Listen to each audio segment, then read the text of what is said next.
मित्रों नमस्कार, मैं हूं राकेश कुमार। आप देख रहे हैं मत अभिमत। मित्रों,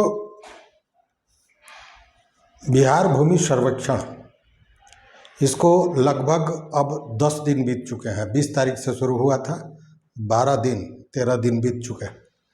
लेकिन इसको लेकर जो ऊहापोह की स्थिति थी वो अब तक बनी हुई है, उस पर से कोई पर्दा हट नहीं रहा है। और देखिए, कल इसको लेकर एक समीक्षा बैठक भी हुई थी और उस समीक्षा बैठक में जो बातें आई उसके बाद मेरा पत्रकार मन बर्दाश्त नहीं कर पाया और मैं बाहर होने के बावजूद ये वीडियो बनाने के लिए मजबूर हो गया। देखिए, जो समीक्षा की गई है वो समीक्षा की है राजस्व एवं भूमि सुधार विभाग के अपर मुख्य सचिव दीपक कुमार ने। और इसमें यह देखा गया है कि लगभग सभी जिलों में जो ये सर्वे का काम है वो बहुत धीमी गति से चल रहा है। इतना ही नहीं, इसको लेकर उन्होंने एक अपील भी की, एक निर्देश भी दिया। निर्देश दिया अपने पदाधिकारियों को कि इस काम को में वो तेज़ी लाएं और तेज़ी से इस काम को आगे बढ़ाएं, मतलब सर्वे के काम को। वहीं एक अपील की रैयतों के नाम, जो भूमि के मालिक हैं उन लोगों के नाम, और उसमें ये कहा गया कि आप अपना जो स्वयं का घोषणा पत्र है, मतलब प्रपत्र 2 और प्रपत्र 3 का 1, इसको तुरंत भर कर दे दें, नहीं तो बाद में आपको परेशानी होगी। अब ये बात जरा गले उतर नहीं रही है जो अपर मुख्य सचिव दीपक कुमार ने कहा, क्योंकि उन्होंने कहा कि अगर ससमय तुरंत आप नहीं जमा करते हैं अपना घोषणा पत्र, स्व घोषणा पत्र, तो आगे ये दिक्कत होगी। क्या होगी दिक्कत, पहले ये बता दें कि क्या होगी दिक्कत। क्या वो घोषणा पत्र देना है और किस तरह देना है, क्या करना है, इतना बड़ा ये साधारण इवेंट नहीं है। 100 वर्षों के बाद बिहार में हो रहा है, तो इसके प्रचार प्रसार को लेकर पहले से तो आपने कुछ किया नहीं। इसकी शुरुआत हुई 20 अगस्त से। अभी सारे लोगों को पता भी नहीं है कि क्या करना है, कैसे करना है।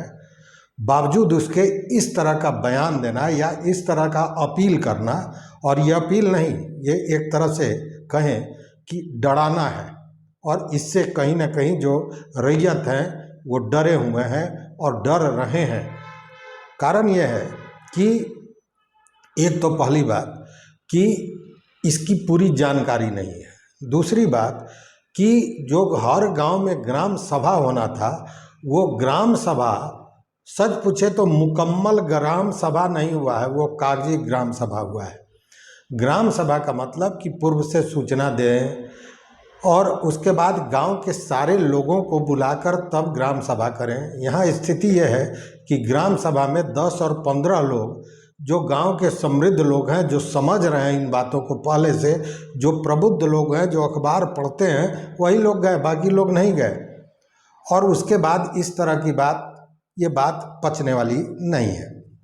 अब देखिए, ऑर्डर तो आपने दे दिया, लेकिन कुछ प्रश्न हैं, और वो प्रश्न मेरा नहीं है, हमारे मित्रों का है, मतलब उन लोगों का है जो जमीन से जुड़े हुए हैं और जो भूमि सर्वेक्षण में सहयोग करना चाहते हैं। वो चाहते हैं कि ये काम हो, लेकिन उसके साथ ये ऑर्डर जो दिया गया, तो इसके साथ में क्या राजस्व एवं भूमि सुधार विभाग के जो अपर मुख्य सचिव हैं दीपक कुमार जी, उनको अपने विभाग को इस तरह का निर्देश नहीं देना चाहिए था कि अगर कोई भी किसी काम के लिए आता है तो तत्क्षण उसका काम किया जाए।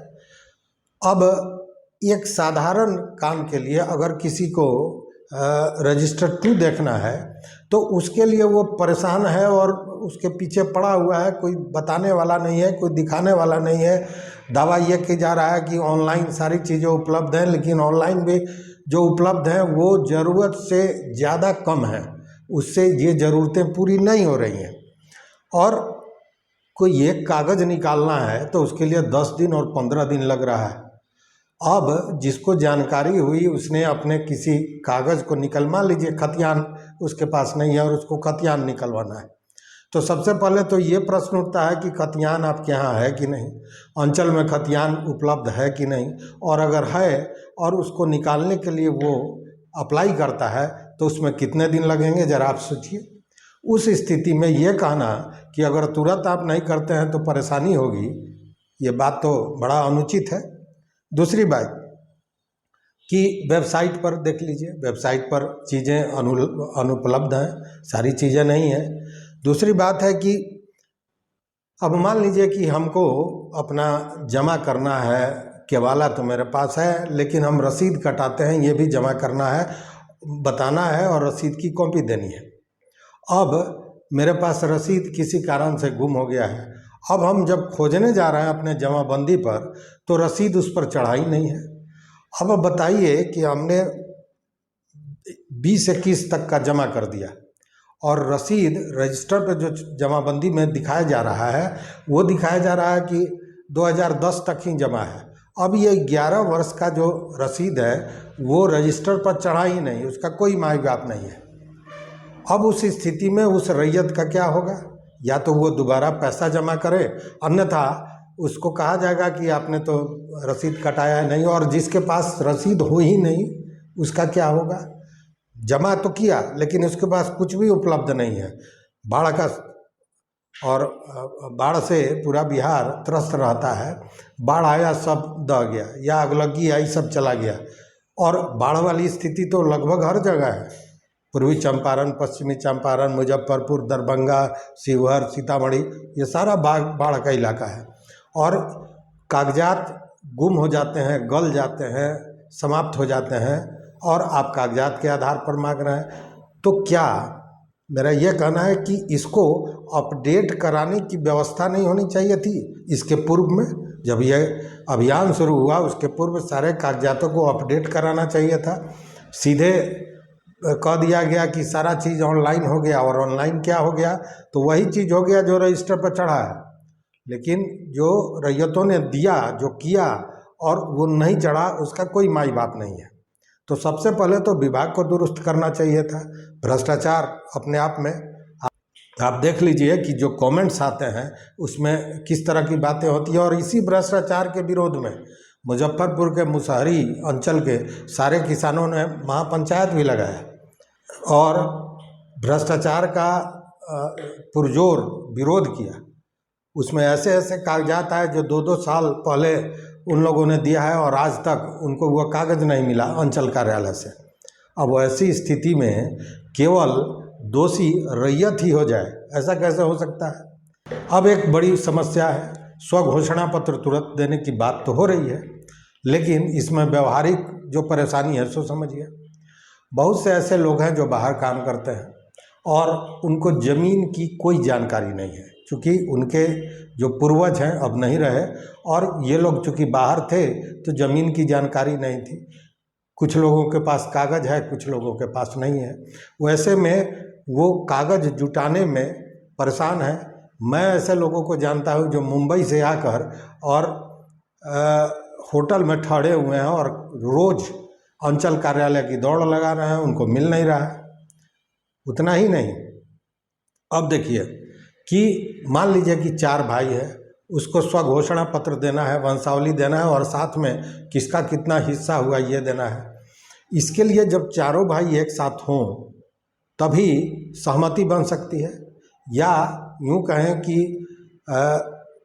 एक खाका तैयार हो जाए कि इनको ये संपत्ति मिलनी है, इनको ये संपत्ति मिलनी है, उसके बाद चारों भाई अपनी सहमति दें, तभी तो कोई स्वघोषणा पत्र दे देगा। तीसरी बात कि जो लोग बाहर काम कर रहे हैं, बहुत से ऐसे लोग मिले हैं जो कॉरपोरेट ऑफिसेज में काम करते हैं, और उनका कहना है कि मैं चाह रहा हूँ, 10 दिन हो गया मैं चाह रहा हूँ लेकिन छुट्टी नहीं मिल रही है, मैं क्या करूँ? तो अब आप कहेंगे कि ऑनलाइन जमा कर दीजिए। कहना तो बड़ा आसान है, लेकिन ऑनलाइन मुंबई में बैठा हुआ आदमी रक्सौल के ज़मीन का उसके पास वहाँ कागजात है क्या कि ऑनलाइन कर देगा?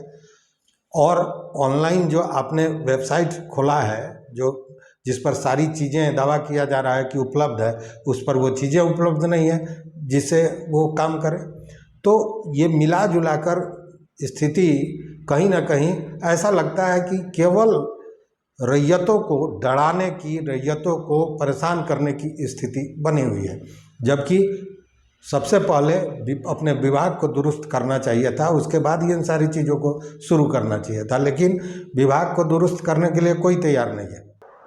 मतलब लगता है जैसे येन केन प्रकार किसी तरह इस सर्वे को पूरा कर लेना है।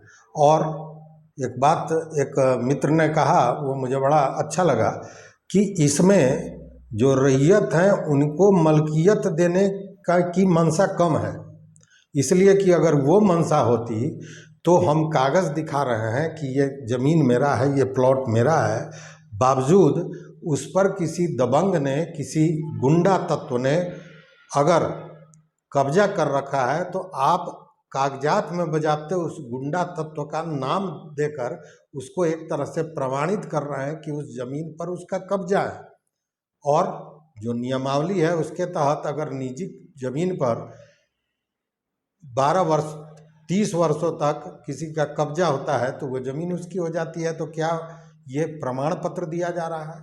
मतलब कि यहाँ भी मंशा पर सवाल उठना लाजमी है। हाँ, एक काम जरूर होगा कि सरकारी ज़मीनें जितनी हैं वो सरकार के सामने निकल कर आ जाएगा, वो चिन्हित कर लिया जाएगा। मतलब मूल मकसद अगर देखें तो सरकारी ज़मीन को निकालना जैसा लगता है। हालांकि अगर इसको ढंग से किया जाता और समस्याओं के निराकरण को दिमाग में लेकर उद्देश्य ये होता कि समस्याओं का निराकरण हो, तो निश्चित रूप से ये एक बेहतर काम और अद्वितीय काम होता है। लेकिन यहाँ मतलब है केवल डाटा को ऑनलाइन कर देना, और ये कहा जा रहा है कि इससे जो केसेज हो रहे हैं, थानों में जो केस जाते हैं या न्यायालय में जो केस जाते हैं वो कम हो जाएगा। मुझे कहीं से नहीं लगता कम हो जाएगा, मुझे लगता है कि वो कहीं ना कहीं और बढ़ जाएगा, वो बढ़ जाएगा, क्योंकि जो मामले दबे हुए हैं वो मामले सामने आ जाएंगे। अब कोई किसी के ज़मीन पर कब्जा किए हुए है और वो इस आशा में है कि कल को बात करेंगे, वो उसके आगे पीछे लगा हुआ है कि वो ज़मीन छोड़ दें या किसी तरह समझौता कर लें। अब जब उसका नाम कागज़ में आ जाएगा तो उसकी मजबूरी है कि वो लड़े, क्योंकि अगर वो नहीं लड़ेगा तो ज़मीन उसकी नहीं होगी। वैसे स्थिति में आप ये कैसे अंदाज कर सकते हैं, या जो ये दावा किया जा रहा है ये थोथी दलील है कि इससे मामले कम होंगे? मामले कहीं से कम नहीं होंगे। पप्पू यादव ने भी कहा जो स्थितियां बनी हुई है, भाई भाई में लड़ाने की स्थिति पैदा हो रही है, वही परिस्थिति बनती जा रही है, तो कहीं ना कहीं ये स्थिति है। हालांकि उन्होंने दीपक कुमार ने इस दौरान यह भी कहा कि जो शिविर लगाया जाए वो शिविर अंचल के अगल बगल में लगाया जाए, जहां सारे लोग आसानी से पहुंच सके। उन लोगों ने सारे लोगों को काम में तेजी लाने को कहा। अब आप इसी से अंदाज कर लीजिए कि बताया गया उसमें कि रोहतास जिला में मात्र 10,000 रैयतों ने अपना फॉर्म भरा है।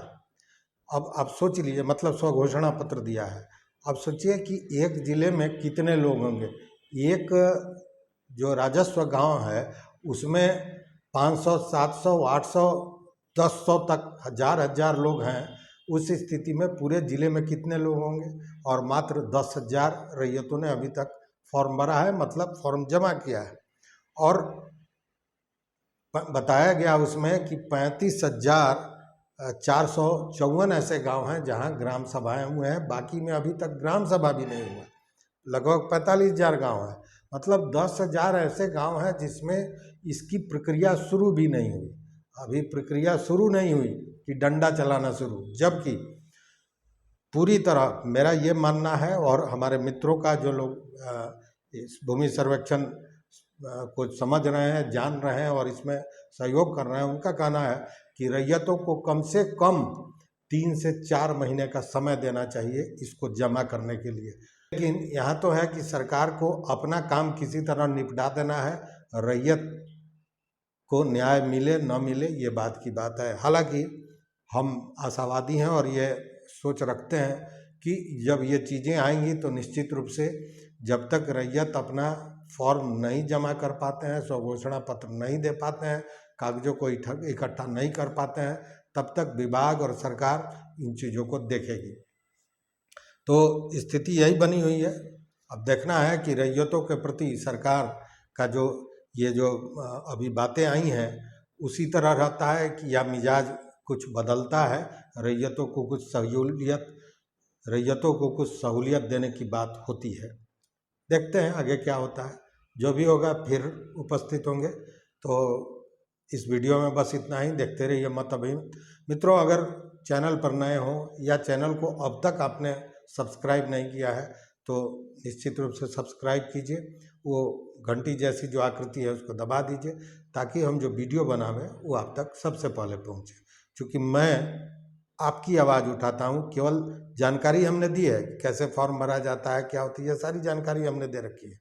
लेकिन जो परेशानियाँ, यह भी बताना एक पत्रकार के रूप में मैं अपना कर्तव्य मानता हूँ और उसी के तहत हमने ये वीडियो बनाया है। देखते रहिए मत अभिमत। बहुत बहुत धन्यवाद, बहुत बहुत धन्यवाद।